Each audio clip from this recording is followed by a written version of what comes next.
Hari keempat, misi di Lubnan musim sejuk. Sekarang saya berada di kamp pelarian Palestin, Kamp Al-Irwal.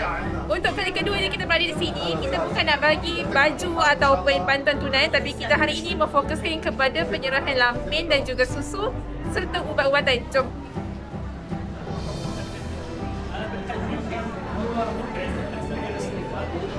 Untuk lampin, kita ada dua kategori yang bermula usia seawal bayi sehingga 6 bulan dan juga 6 bulan sehingga 1 tahun.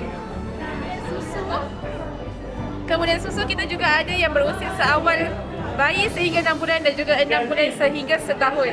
Dan sekarang kalau kita tengok pada situasi sekarang dan melihat suasana penyerahan ubat-ubatan kepada 117 orang pesakit yang berdaftar di klinik Khalid Al-Walid yang diuruskan oleh Medical Shifa Al Center.